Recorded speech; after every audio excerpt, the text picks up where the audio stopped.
अध्यक्ष महोदय, राजस्थान की वित्त मंत्री जी ने बजट पेश किया।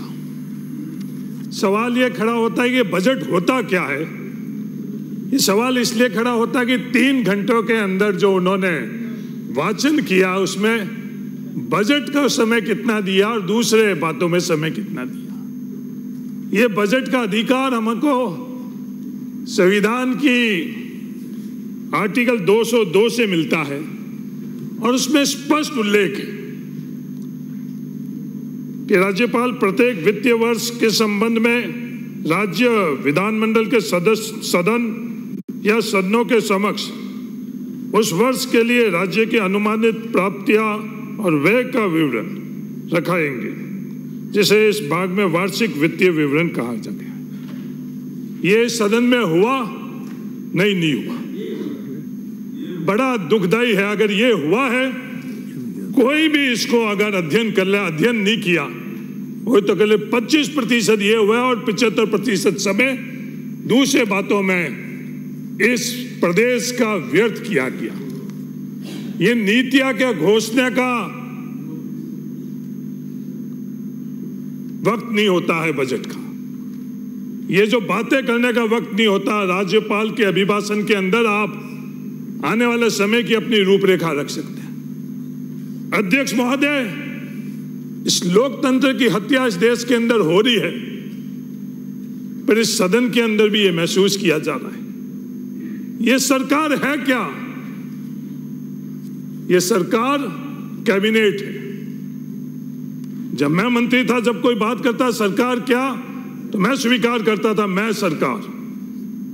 पर मुझे इस सदन के अंदर ये बड़े दुख से कह रहा हूं कि हमारे खुद के कैबिनेट के सदस्यों को भी ये महसूस नहीं कर रहे।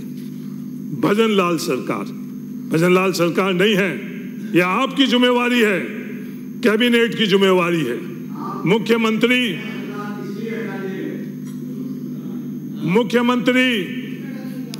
आप कैबिनेट मंत्री नहीं हो। ये झुंझुलाहट पड़ोसी के नाते मेरे को भी आपकी महसूस हो रही है। पर जो एक कैबिनेट मंत्रियों में से एक मुख्यमंत्री होते हैं। ये बजट किसके लिए था? राजस्थान के लिए था, किसान के लिए था, गरीब के लिए था, किसके लिए था? 3 घंटे जब हम लोगों ने सुना तो ये महसूस हुआ। बोलने दिए नहीं, आप बोलिए, आपकी इच्छा जितना बोलिए।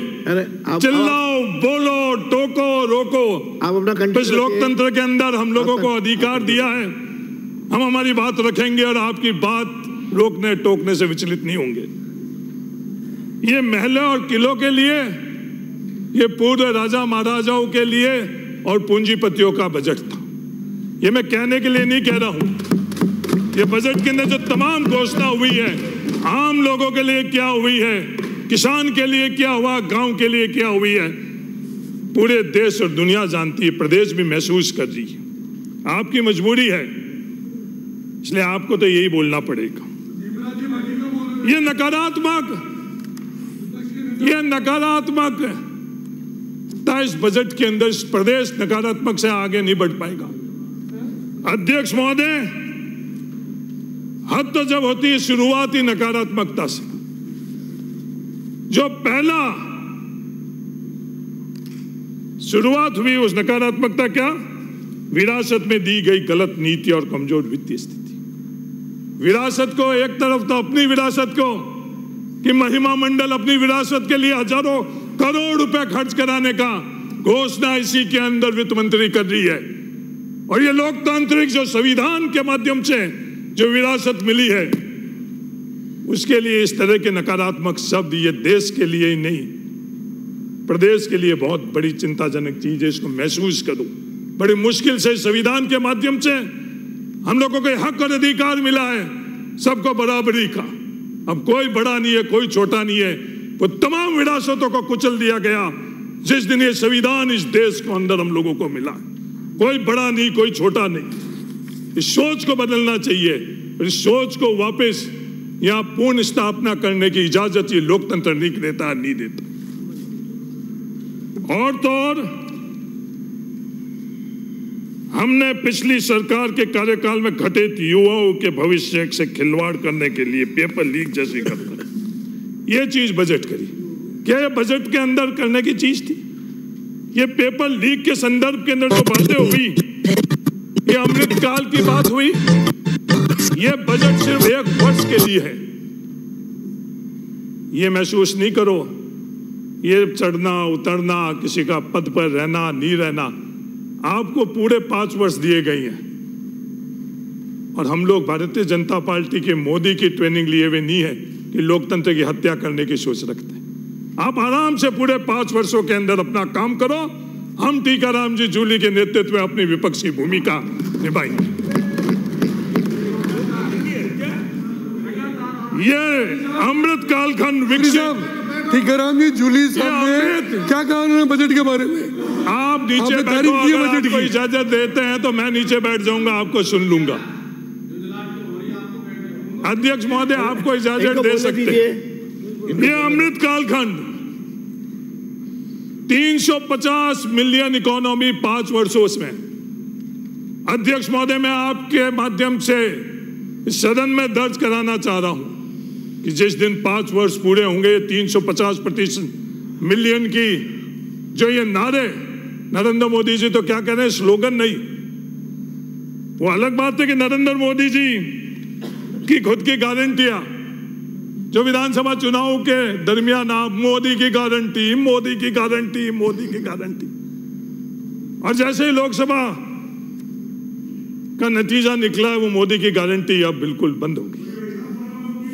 मोदी की गारंटी बंद हो गई है। वो मजबूरी भी हम लोगों को समझ में आ रही है कि वो अलोकप्रियता के कारण मोदी की जगह और किसी की गारंटी।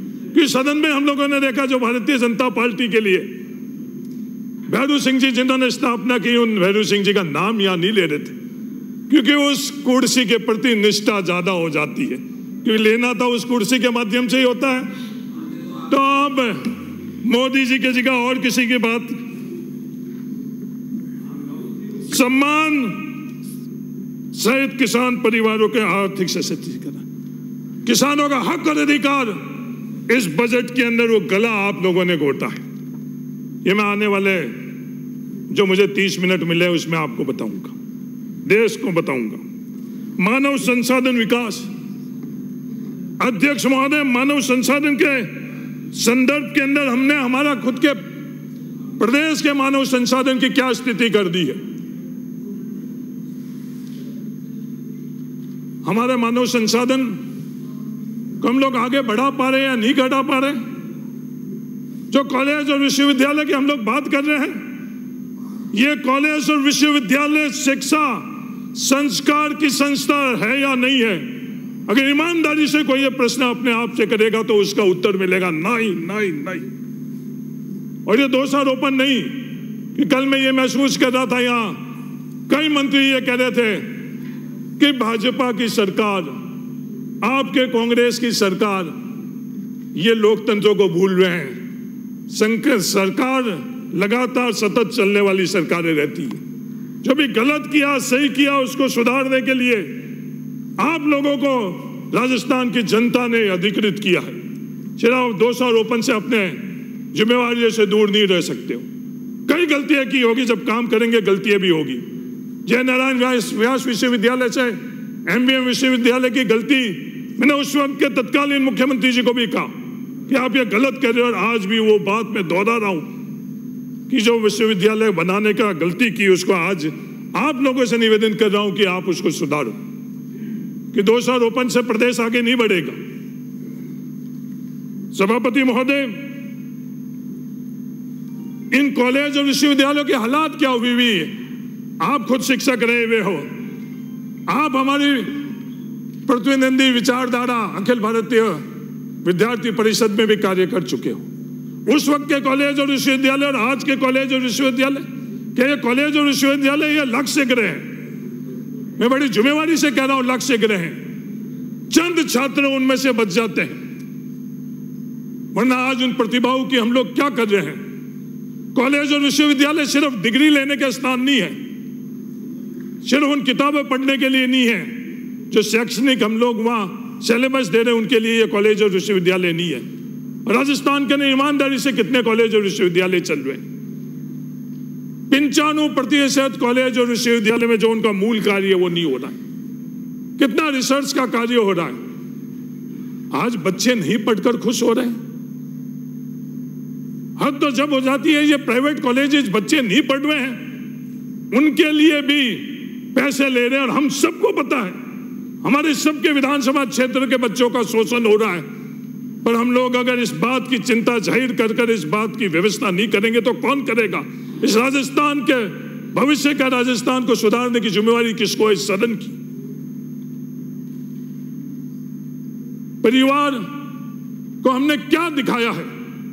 लगातार हर सरकार इस राजस्थान के नौजवानों के साथ क्या कृत्य कर रही है? उनको क्या दिखाया जा रहा है? क्या स्वप्न बाग दिखाए जा रहे हैं? हकीकत क्यों नहीं बता रहे हैं? ये किसकी जिम्मेवारी है? मेरे अध्यक्ष महोदय, आपसे निवेदन है कि एक सत्र आप इसी के लिए बुलाओ कि राजस्थान के नौजवान कैसे आगे बढ़ सकता है, शैक्षणिक व्यवस्था कैसे हो सकती है, कॉलेज और विश्वविद्यालय में कैसे हो सकती है। हम लोग बातें कर रहे हैं, ढंडोरा पीट रहे हैं, सरकारी नौकरी, सरकारी नौकरी। उस सरकारी नौकरी पाने के लिए राजस्थान के तमाम परिवार अपने बच्चों को कहां धकेल रहे हैं?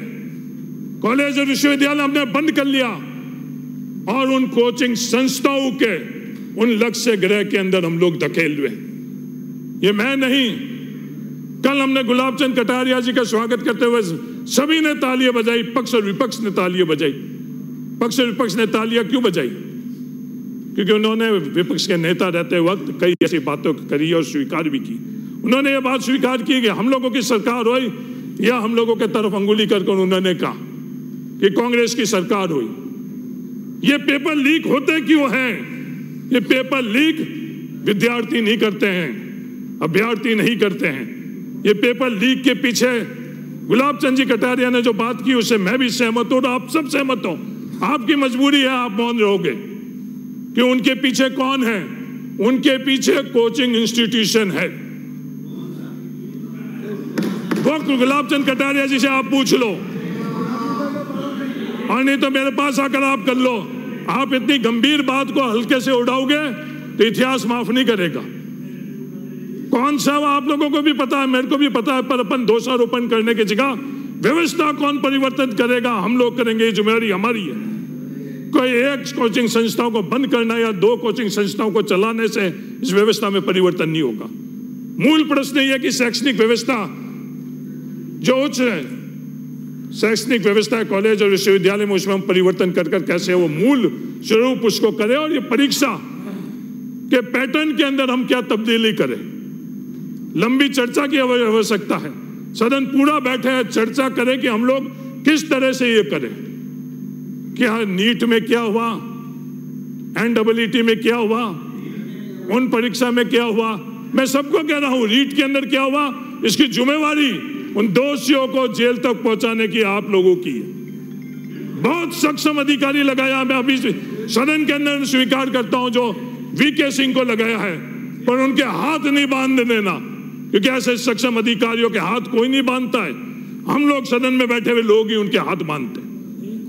अगर उनका हाथ, ने कहा था कि उस टाइम CBI में दे दो, आप CBI में दे दो। आप जब आप लोगों ने मतलब CBI में नहीं जाने रोका आपने, ये लाइव पे जा रहा है। और धन्यवाद देना चाहता हूँ हमारी सरकार को कि ऐसे अधिकारी को बिठाया तो आज उनको पीछे सलाखों पीछे डाल रहे हैं। सदस्य अध्यक्ष महोदय बीच में नहीं, हाँ बोलिए। ये बहुत चिल्लाते थे CBI में देने के लिए, अब CBI में दे दो, आपको कौन रोकता है?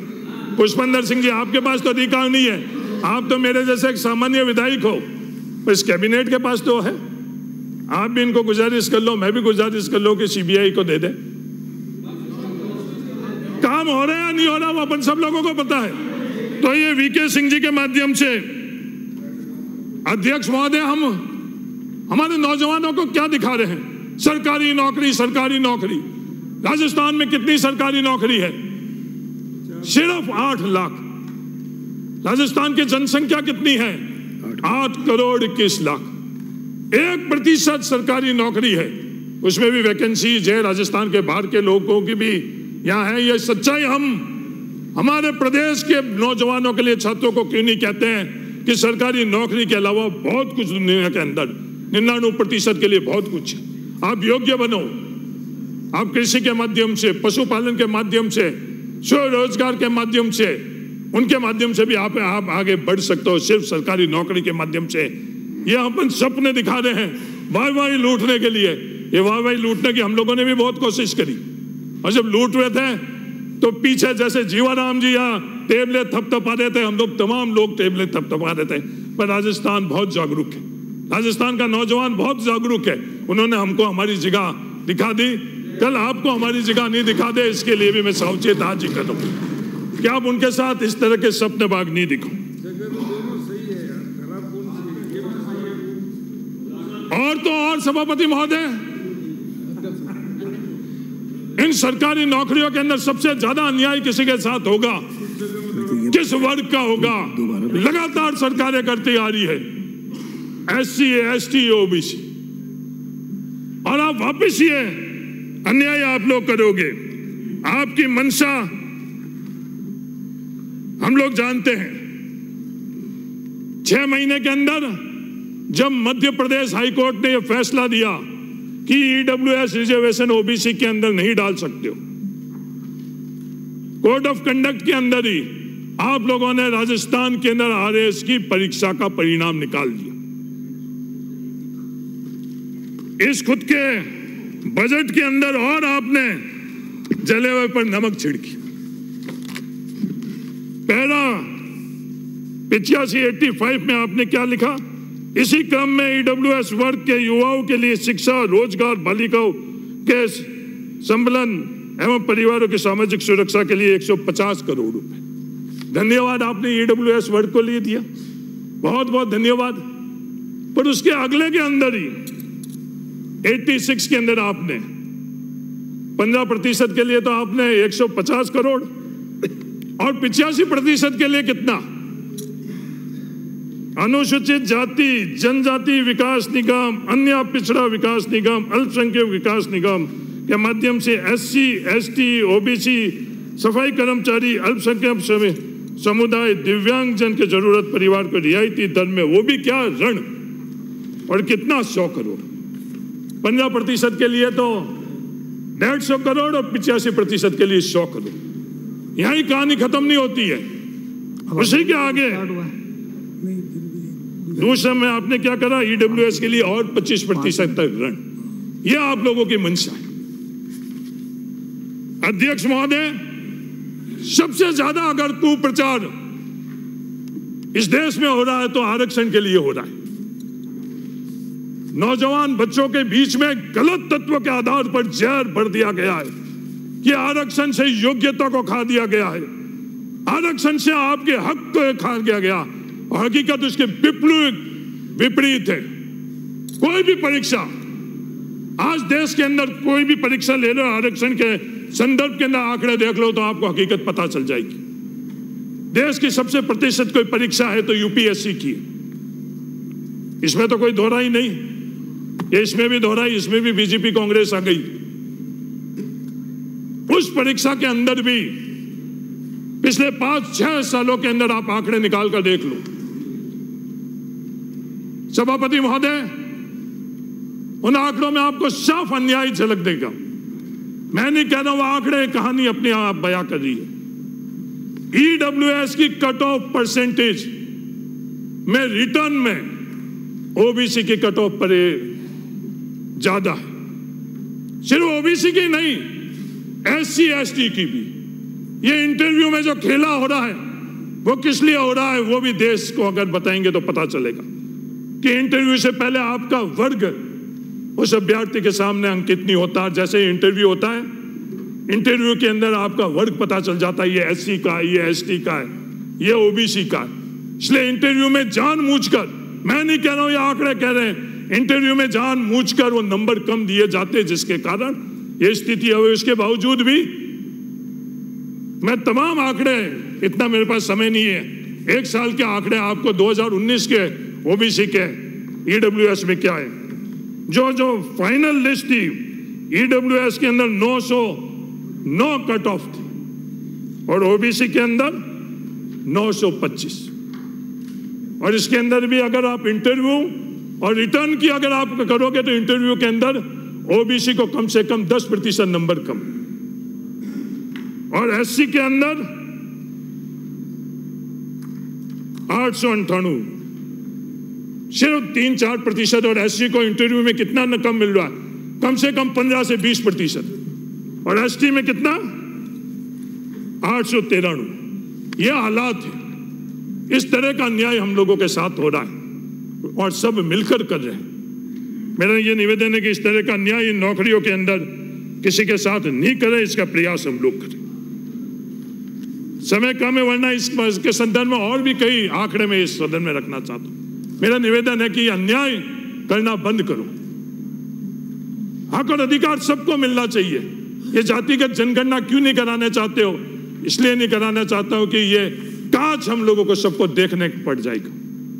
आज ये कुप्रचार किया जाता था और बड़े बड़े सिर्फ सियासती फायदा लेने के लिए मूल ओबीसी, अति पिछड़े ओबीसी वोट लेने के लिए ये बातें करी जाती थी। उनके साथ जो ओबीसी के साथ अन्याय हो रहा है, आज वो लोग जो वोटों के लिए नारे देते थे, जहर फैलाते थे, वो आज ये लोग ये नहीं बोलेंगे। उसमें मैं कांग्रेस और बीजेपी बात नहीं कर रहा हूं। उस स्कूल के अंदर दोनों पार्टियों के छात्र हैं जो संविधान की मूल भावनाओं को में विश्वास नहीं रखते, वो तमाम लोग उसके अंदर मूल ओबीसी। सभापति महोदय, जो स्टेट बजट के अंदर सबसे पहली प्राथमिकता किसको मिलनी चाहिए? दुनिया के अंदर कायदा है सबसे पहली प्राथमिकता प्राकृतिक आपदा में मिलनी चाहिए। फिर क्या हमारे बजट के अंदर सबसे पहली प्राथमिकता स्टेट बजट में प्राकृतिक आपदा के लिए मिली? नहीं। मेरे खुद के विधानसभा क्षेत्र के अंदर कई लोग लू बोल लो, गर्मी बोल लो, हीट वेव बोल लो, उनसे उनकी मृत्यु हुई।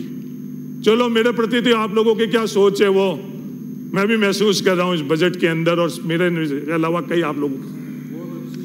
कालीचरण सराफ जी के प्रति भी आपकी क्या सोच है? वो भी पूरे देश दुनिया देख रही, पर उस एसएमएस अस्पताल के आंकड़े, उस एसएमएस आंकड़े, वो एसएमएस के आंकड़े, उस अस्पताल के आंकड़े के प्रति तो आप कोई दुर्भावना नहीं रखो। आपके खुद की सरकार के आंकड़े हैं।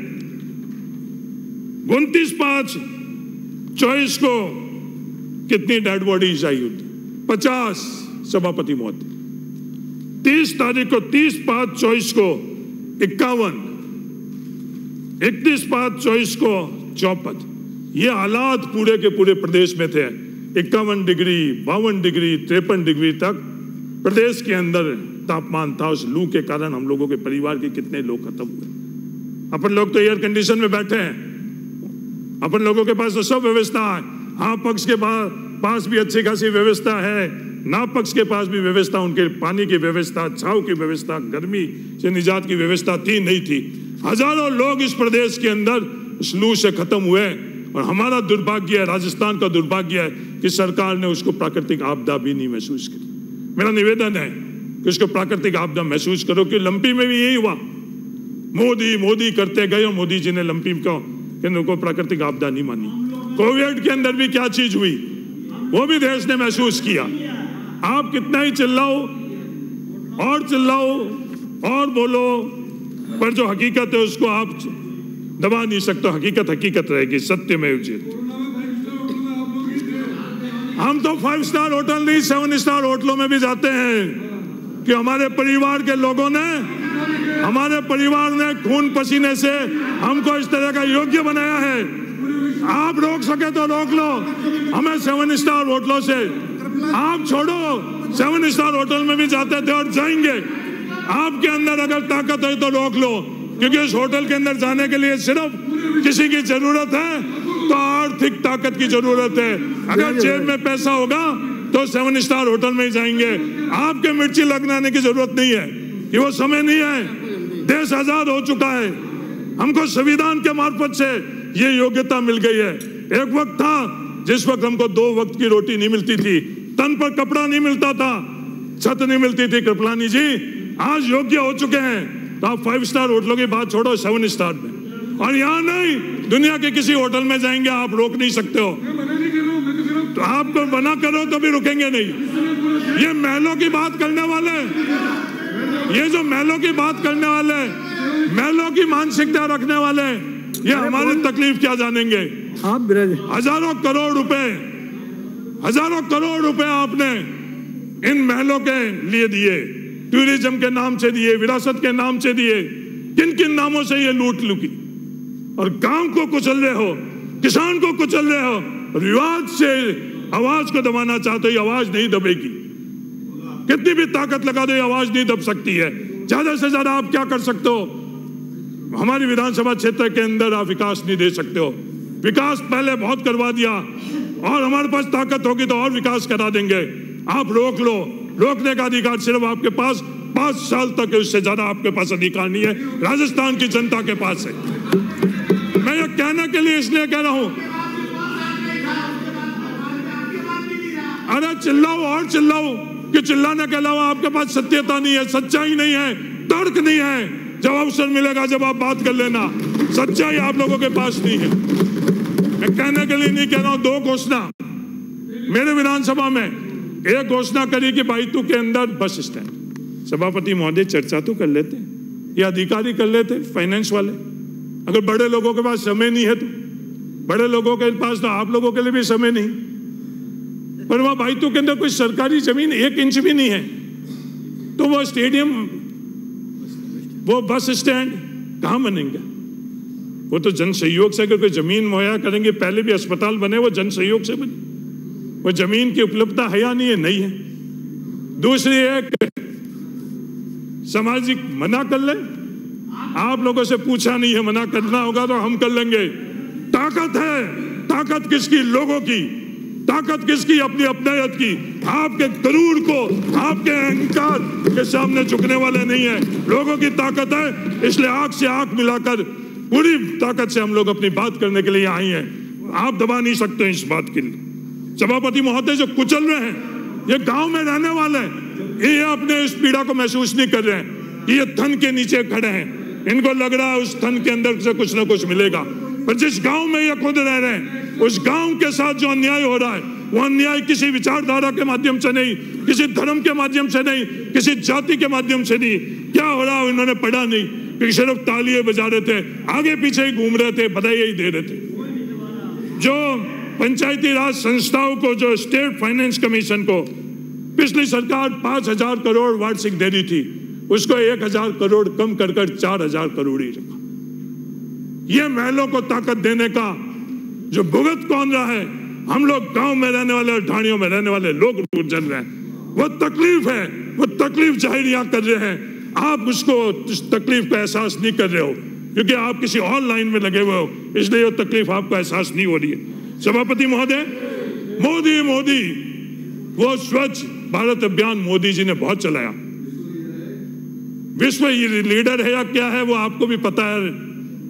वो जो स्वच्छ भारत मिशन के अंदर 1140 करोड़ रुपए पिछली सरकार देती थी, उसको क्या किया, 1,000 करोड़ वो आप लोगों की सरकार ने किया। वो गांव के अंदर स्वच्छता नहीं रहनी चाहिए, इन महलों के अंदर रहनी चाहिए, इन सड़कों के ऊपर रहनी चाहिए, इन महानगरों में रहनी चाहिए। गांव तो अलग है हिंदुस्तान, आप लोग दूसरा एक हिंदुस्तान बनाना चाह रहे हो। पिछली सरकार ने जिला परिषद के माध्यम से उन गांवों के लिए कितना पैसा दिया, 341 करोड़ रुपए, वो कम कर 316.77%। लोन लोन लोन, या तो इस मोदी जी का नाम लेना छोड़ दो। किसने कहा लोन लेने के लिए, प्रदेश को लोन लेने के लिए सभापति महोदय किसने कहा? भारत सरकार ने कोविड के वक्त का, भारत सरकार की नाकामी थी आर्थिक तौर पर। कोविड के अंदर जब वित्तीय संकट के अंदर थी, भारत सरकार ने 1 पैसा भी सहयोग नहीं करा, 1 पैसा सहयोग नहीं किया, और सिर्फ ये बात करी कि आप लोन उठाओ। अरे जी विराज नहीं, वो अब हमारे खुद के, हमारे नेता से पूछ लो, हमारा समय है, हमारे नेता से पूछ लो, हमारे समय से ज्यादा समय नहीं लेंगे। पूरा 30 मिनट हुआ। ये अपना आप देंगे। देंगे। सभापति महोदय, ये नरेंद्र मोदी जी की सरकार ने राजस्थान को विवश किया लोन उठाने के लिए। कोविड के वक्त में कोविड के वक्त के अंदर मदद के लिए उन्होंने हाथ खड़े कर दिए और विवश किया राजस्थान को, राजस्थान के लोगों को कि वो लोन लिया जाए। ये सच्चाई है, नहीं पता तो कुछ पढ़ लो, सिर्फ नारों से नहीं होगा। सभापति महोदय, ये महलों के लिए और पूंजीपतियों के लिए ये खेला क्या हो रहा है? 156 महल, 156 पैरा के अंदर आप देखो, कैप्टिव पावर प्रयोग करने वाले उपक्रमों को राहत देने के लिए मैं उपक्रम हेतु उपयोग की गई ऊर्जा के ऑक्सिलरी पावर पर इलेक्ट्रिक ड्यूटी समाप्त करता हूं और जो बचा हुआ है वो 10% में सेटल करना। कितने सैकड़ों करोड़, हजार करोड़ का यह खेला हुआ जवाब देते वक्त फाइनेंस मिनिस्टर इस प्रदेश को बताई। सभापति महोदय, इससे ज्यादा क्रूर मजाक 175 पैरा में की गई। जो रूको के हमारा खुद का समय है। सभापति महोदय, 3-3 घंटे उनको दिए हैं तो जवाब भी सुनना। हमारे समय से ज्यादा नहीं ले रहे हैं।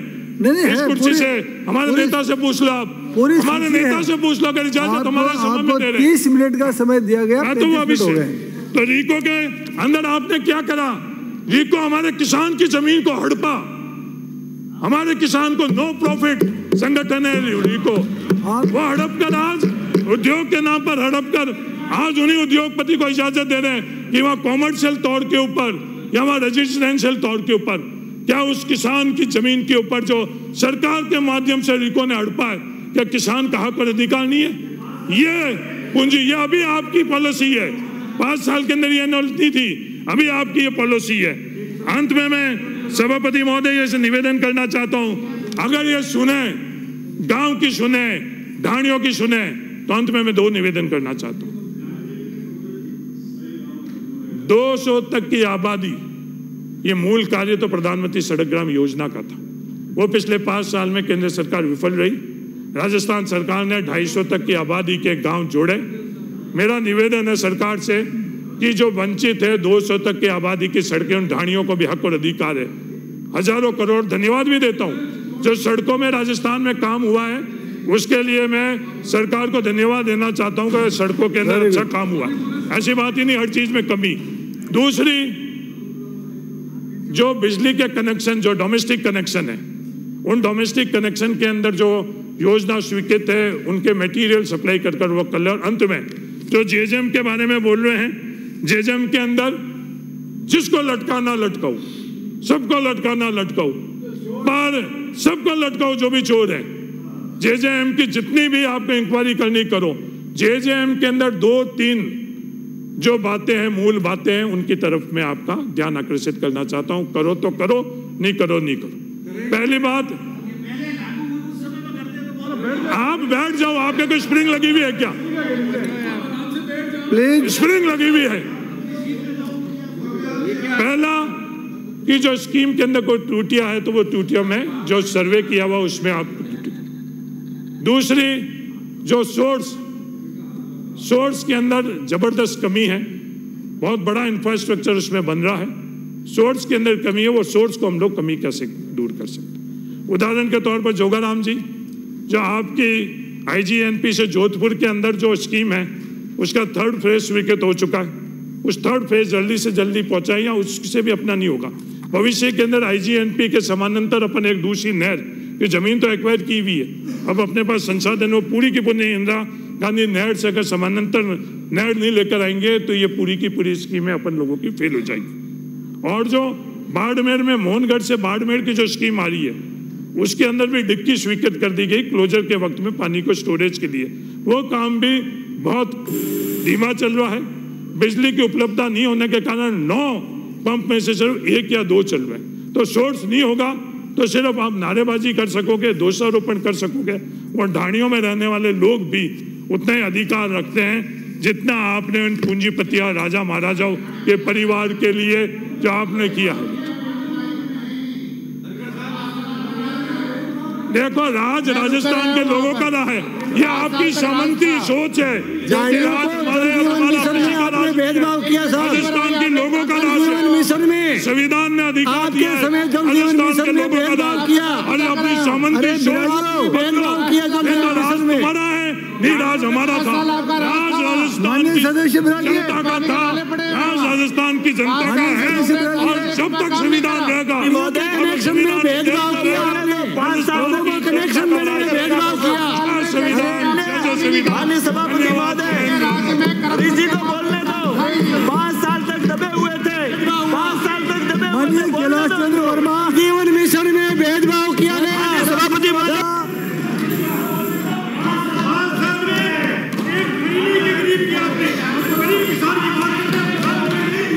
कैलाश चंद्र वर्मा और रामजी बिराजो बैठो। अरे अब सदस्य बोल रहे हैं। और जी एक बार एक मिनट बोल, आप डिस्टर्ब मत करो please please please please please बिराजिए। मैं आपको एक मिनट बिराजिए। माननीय सभापति महोदय, आपने मेरे को बजट 2024-25